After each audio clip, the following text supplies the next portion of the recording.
Hello friends, ओम श्री गणेशाय नमः। ओम नमः शिवाय।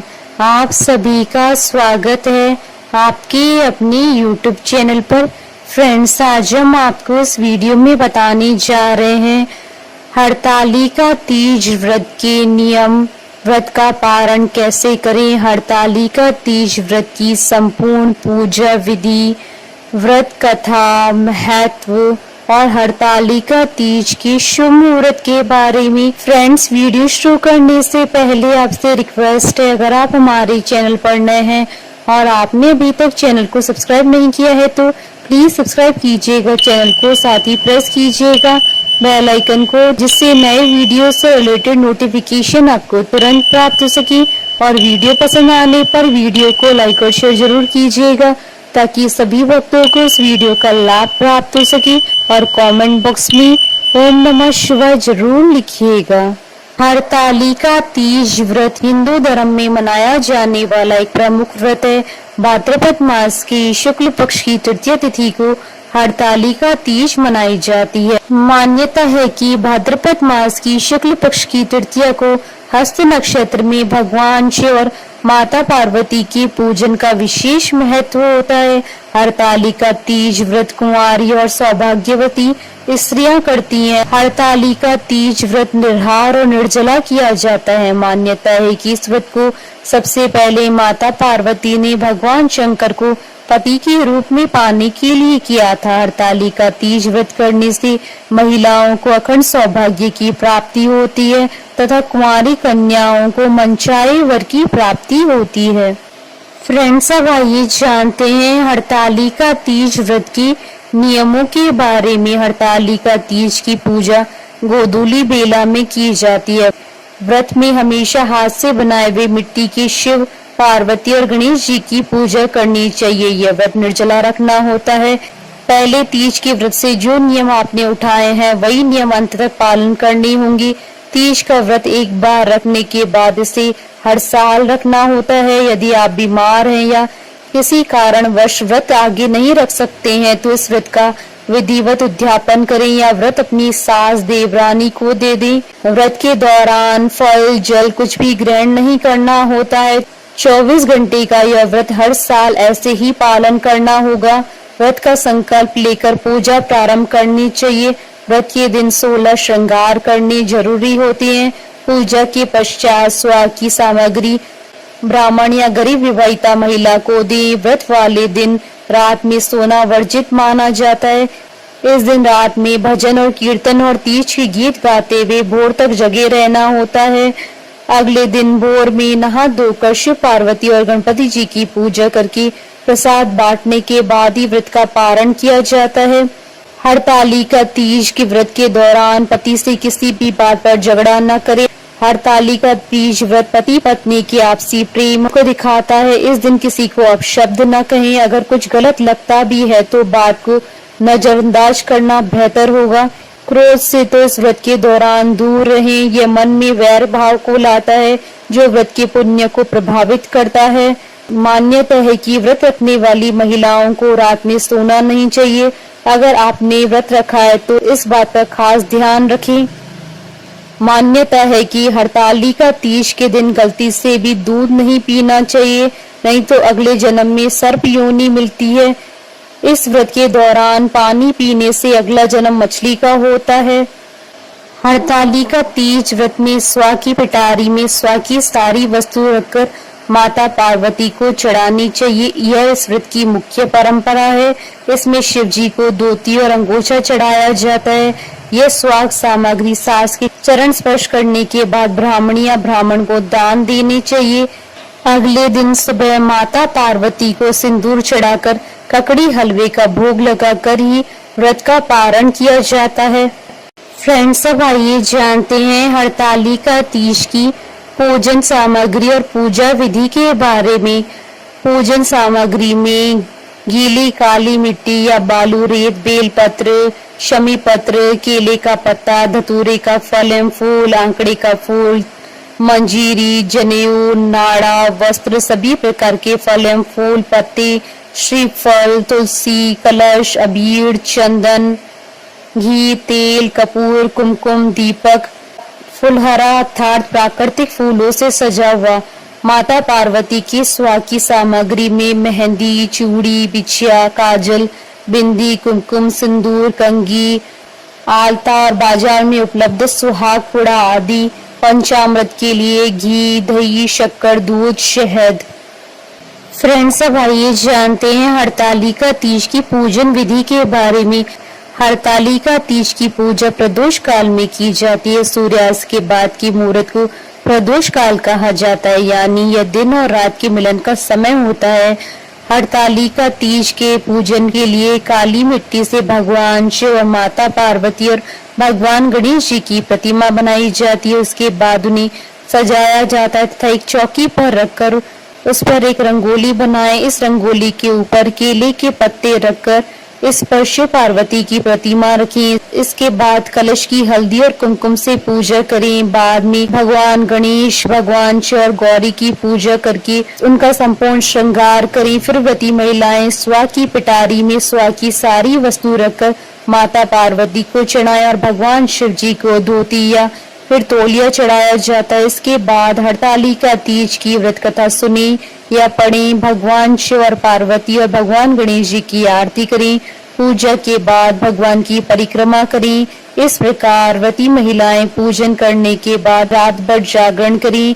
अगले दिन सुबह स्नान के बाद माता पार्वती को सिंदूर चढ़ाएं। उसके बाद हलवे और ककड़ी का भोग लगाकर अपने व्रत का पारण करें।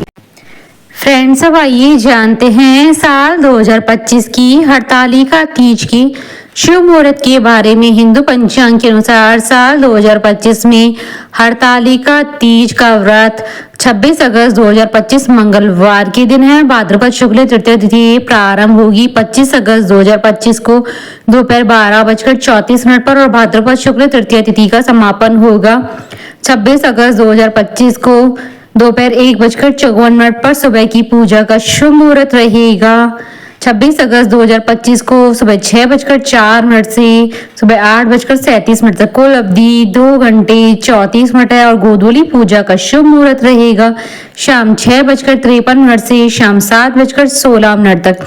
व्रत पारण का समय रहेगा 27 अगस्त 2025 को सुबह 5:57 के बाद। साल 2025 की हरतालिका तीज के दिन रवि योग और आनंद आदि योग का शुभ संयोग भी बन रहा है।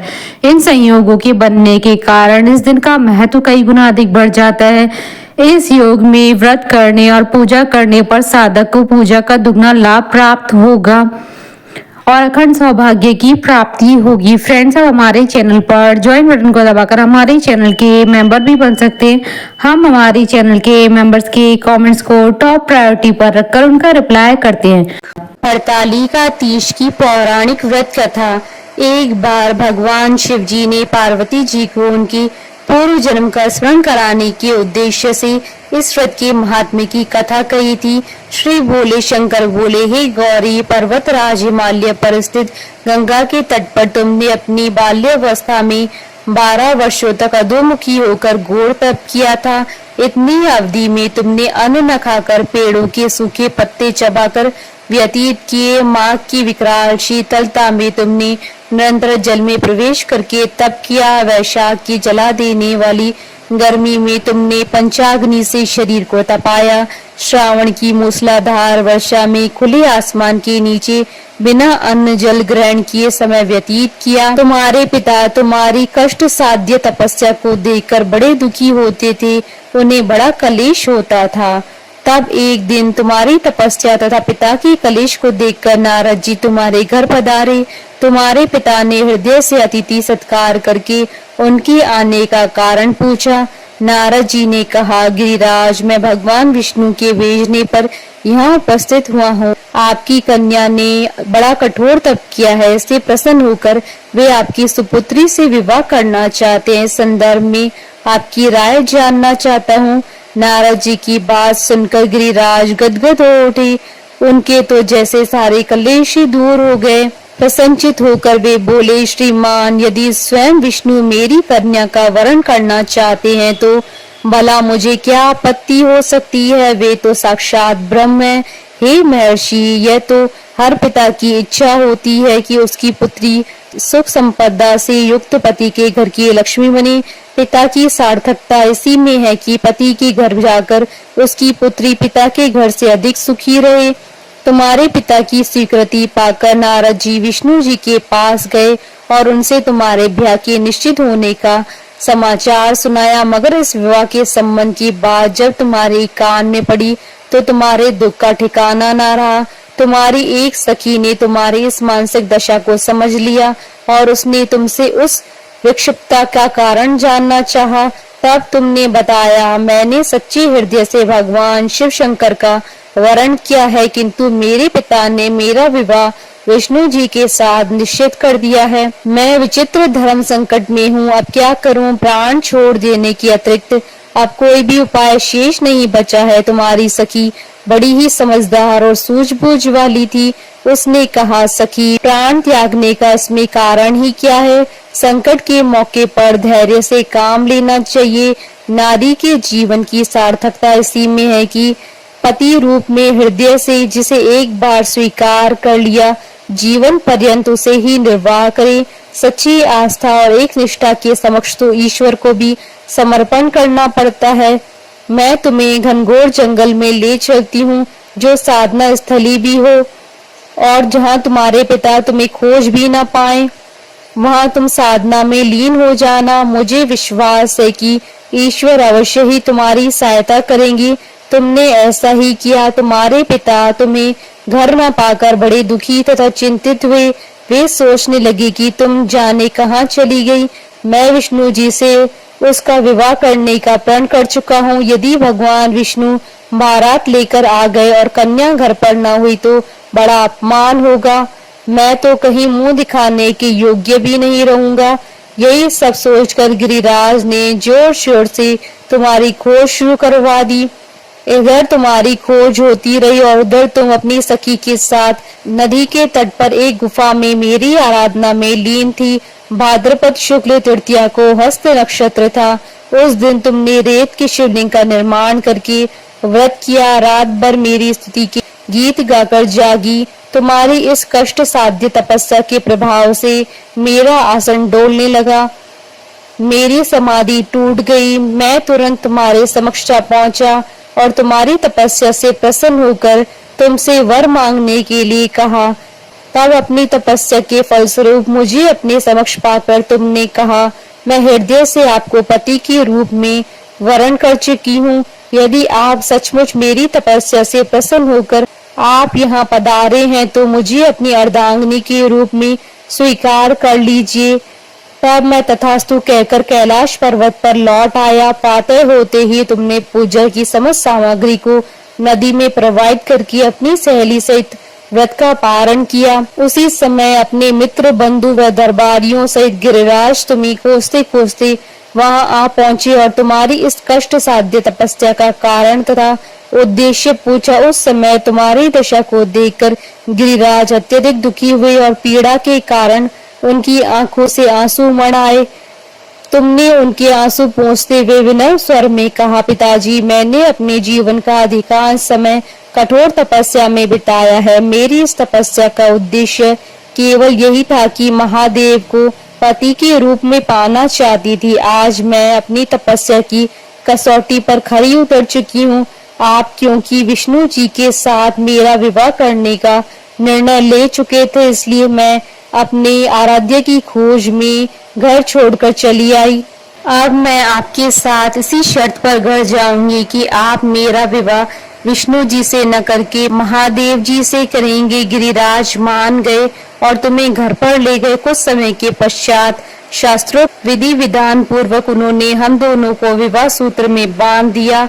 हे पार्वती, भाद्रपद की शुक्ल तृतीया को तुमने मेरी आराधना करके जो व्रत किया था उसी के फलस्वरूप मेरा तुमसे विवाह हो सका। भगवान शिव ने आगे कहा, हे पार्वती, भाद्रपद की शुक्ल तृतीया को तुमने मेरी आराधना करके जो व्रत किया उसी की परिणाम स्वरूप हम दोनों का विवाह संभव हो सका। इस व्रत का महत्व यह है कि मैं इस व्रत को पूर्ण निष्ठा से करने वाली प्रत्येक स्त्री को मनोवांछित फल देता हूँ। भगवान शिव ने पार्वती जी से कहा, इस व्रत को जो भी स्त्री पूर्ण श्रद्धा से करेगी उसे तुम्हारी तरह अचल सुहाग प्राप्त होगा। इस व्रत को हरतालिका इसलिए कहा जाता है क्योंकि पार्वती की सखी उन्हें पिता और प्रदेश से हरकर जंगल में ले गई थी। हरत अर्थात हरण करना और तालिका अर्थात सखी। बोलिए भगवान शंकर माता पार्वती जी की जय। हमारे साथ इस वीडियो में अंत तक बने रहने के लिए आपका धन्यवाद। ओम श्री गणेशाय नमः। ओम नमः शिवाय।